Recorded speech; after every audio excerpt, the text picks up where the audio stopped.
to Asha's question and what you have mentioned, how do you perceive the role of AI in shaping the mindset of masses, especially in social and political context? Do you see AI as a boon or a bane? And how do you see the role of AI in governance and position of government as a stakeholder in generative AI? Before coming into the campus, I was sitting outside in a coffee shop. I was having coffee. There was a startup guy sitting there, busy with his laptop. He looked at me, I looked at him. Both had time. I said, who are you? He said, sir, I'm some startup guy. He asked me, who are you? I said, I'm doing politics here.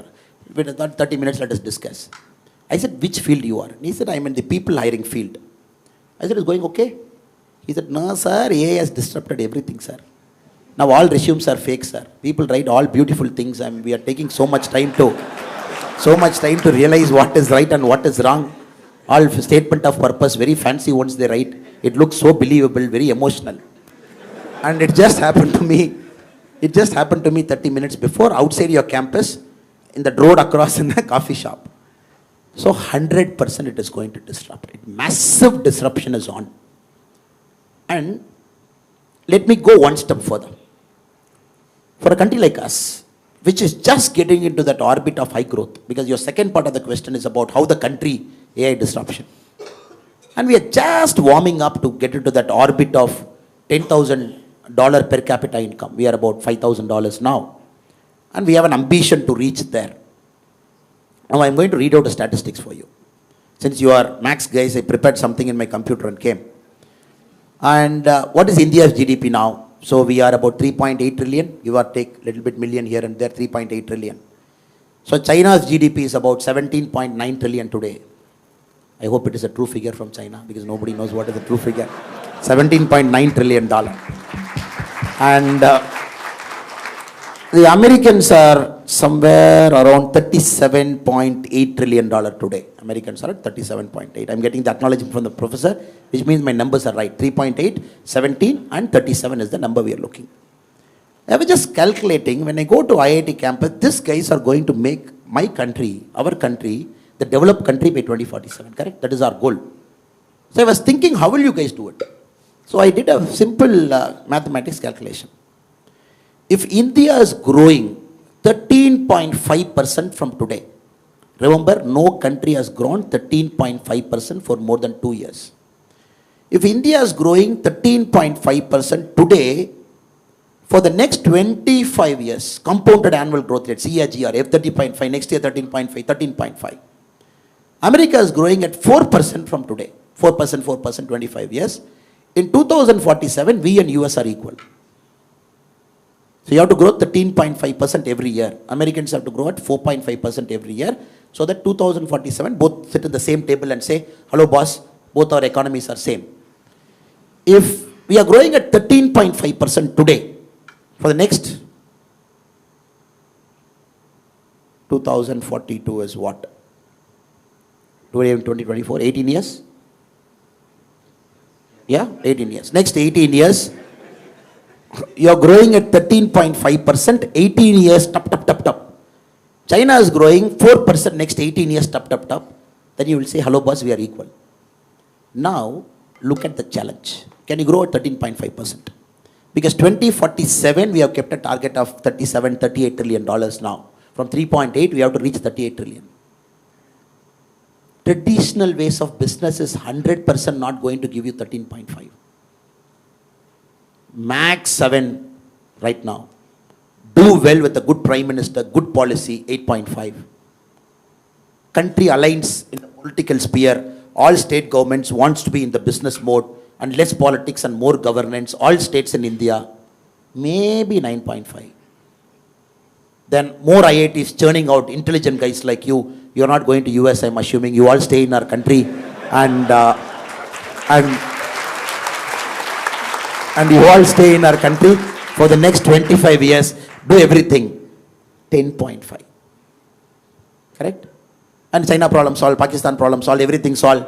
And there is no nuisance, political nuisance like me. Everybody is sober and everybody is good. 11.5. Correct? We are talking of 13.5. 2047 equal. So now you're talking of artificial intelligence disruption, 3D technology, traditional manufacturing practices going for a toss. Americans are telling no more buying from China. Next president, you have to manufacture in US. And you're like, hello boss, you manufacture in US, it will be costly. To hell with it, manufacture in US. If US starts back manufacturing in a big way, with the Elon Musk and people of the world, if the Europe starts manufacturing within them, and they don't want to get into this cost arbitrage, which China mastered for a long time, so you have to understand that is the world you are entering tomorrow morning. You are entering into the world, the Americans are very clear. You know for a fact, the next presidential elections in US, first time in America's history after 1776, the whites are going to be a minority. They're going to come down below 50%. So the brown skin and people like me, slightly more browner or black, whatever people call, and they are going to go above 50. Hispanics and Asians and everybody. The traditional whites, the Bible Belts, the Mormons, people inside, the so-called traditional whites, they're going below 50. It is carrying them. And next president election is going to be defined by this thing. Of course, two 83-year-old guys are fighting. So you never know, one guy is walking unsteadily, other guy is like, I still have energy left. It is going to be the oldest presidential election. But it is not going to be defined by who is more fitter among the two. You are 83-year-old, 18, come do arm wrestling. It is not that. The American electorate are going to say, look, I am scared. My country, first time I am going below 50%. My manufacturing is not there. I am not getting jobs. My per capita income is coming down. If you look at the groups, the Hispanics and the Asians, their per capita income is growing up because they are more hardworking. Maybe I am not hardworking, but I don't want to work hard. Their artificial intelligence is entering. You just have to imagine, it is reshaping the global politics.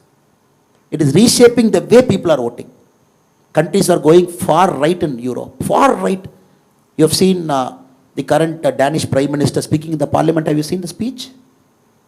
His speech about Muslims, his speech about immigration. Did you see?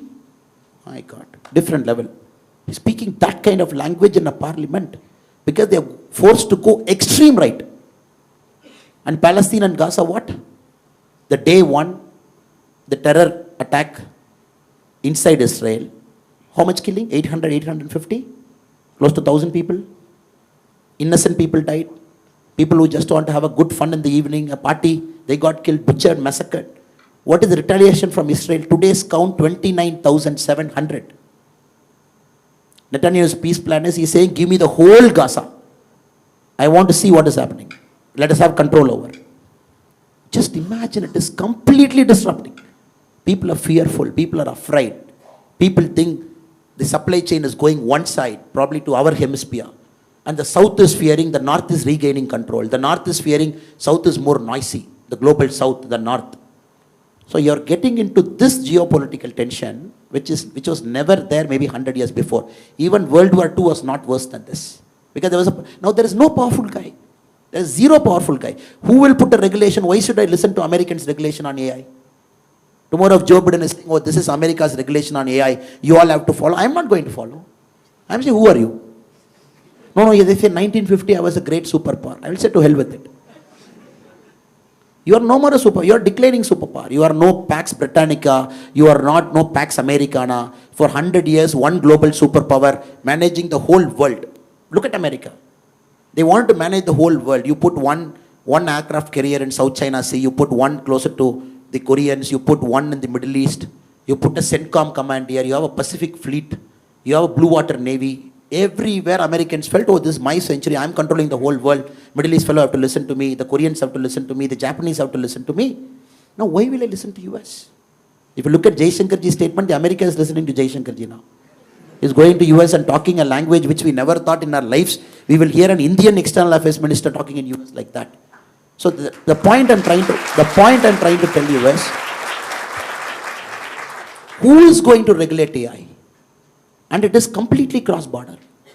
And Europeans don't have a common agreement on how to regulate. Some countries over-regulation, some countries lesser regulation. Americans have a problem.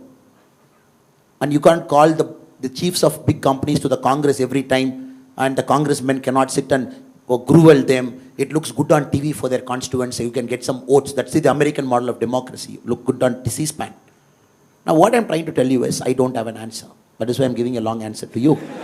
And, and what I'm trying to tell you is, there is no answer to it. It is going to disrupt. And that is why we need smart guys like you in politics. Because how many current politicians understand AI? 543 members in the parliament. Yes, they are very good in the traditional politics. Extremely good. This caste you divide, this caste you put, and you put a candidate from this caste, and you put a independent candidate from this caste. Sorry, I'll look this side. Sorry, I'm just going that side. And you put an independent candidate from this caste, he will be the vote cutter, and they will win. Now, unfortunately, fortunately for us, and unfortunately for a lot of people, Modi ji is rewriting the political equation. He's saying, oh, development. And he's talking Vikshit Bharat. He's saying 5 years this and all those things. So now the politics have to change. See, people sitting there in Delhi, not understanding technology, AI, deepfake, regulation. Over-regulation is a problem. You never know how to turn on that stove because dosa has to be pakka. And it has to be correct thing. You have to just flip it and put it. Now regulation has to do that, right? You put over a thing, dosa will become black. Lesser it's uncooked, stomach pain. So I would only say, better guys should get into positions of power, guys of integrity like you, guys of intelligence like you, and understand 10 years from now how will it happen, 20 years from now what will shape up, how is the global demography changing, how is the geopolitical tension now. So Google is number one now, 10 years from now who will be number one?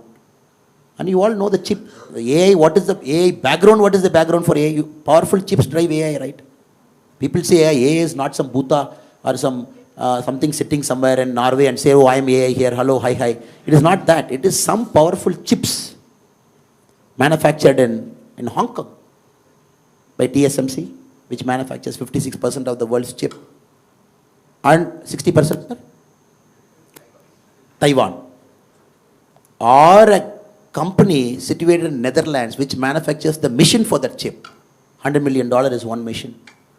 And we are looking at nanometer now, sir. NM, we have got to 3 nm now, the chip design. 3 nm is the latest TSMC.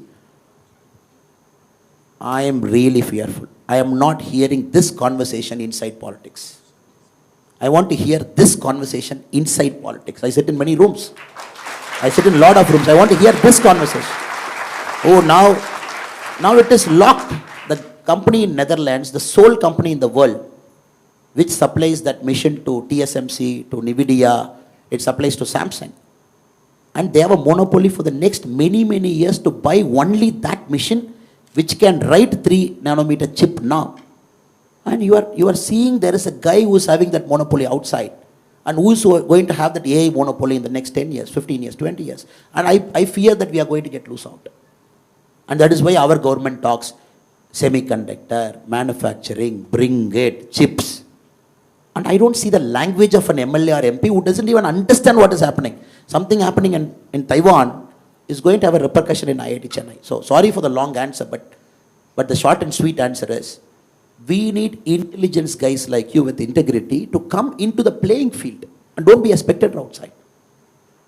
And to see, oh, these guys will regulate, 543 guys in parliament will tell me how to run my startup, let me run my startup like that. No, you have to be there to tell people of your generation, to tell them, hello boss, I am with you. I understand your problem. I am in the political field. Let us try and work out a solution. And we are not here to harm you as a government. And 13.5% growth for 25 years, sir. Is it possible? Unless you disrupt the whole mindset of our country.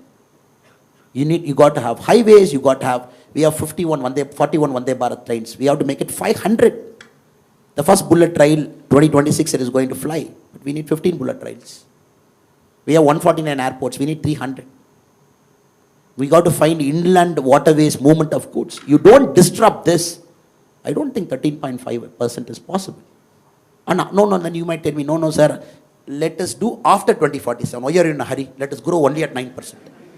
Why do you want to come to IIT Chennai and raise our heart pressure to say 13.5%? Sir, what is this? You yourself said 7%. When a person like Modi ji comes, 8.5%. When all governments behave like Modi ji, it is 10%. When IIT guys don't go to America, they stay here 11%. You yourself said all those things. Now you're saying 13.5. Brother and sister, we will become old in 2047. Nigerians will come. You know what Nigeria is doing now to the world? They are just warming up. They are no more that third world country sitting in Africa. Their democracy is getting stabilizing. And once schools come, colleges come, Nigeria gets a seat in the United Nations table when the UN gets reformed. How can you say the most populous country of Africa, I don't give you a seat in the table, wait outside? How will you say a country of 142 crore people, reforms will come? India will be a permanent member. It's a matter of time. It's geopolitics. It's geopolitics. And reforms have to happen. And you cannot have a country of 142 crore to say, oh, boss, you wait outside, your time will come after 25 years. So what I'm trying to say is, we are in for a serious disruption. Politics, economics, geopolitics, the way the supply chain is structured, the way Indian economy is being currently run. So I hope and pray that you guys get into politics. Now you are like, what is that? We called you to give lecture on only economics, only policing, only this thing, and now you are calling us. So, unless the politicians become smarter than the people to whom the governance is applied, then there's no way you will progress faster. So I hope and pray that we all together will solve the AI challenge. Now she is wondering, no answer you gave me. You took 15 minutes, you traveled around the globe, you went to CHIP, and now you say you don't have an answer. Thank you for that very long answer, sir. He's already becoming a politician, you see.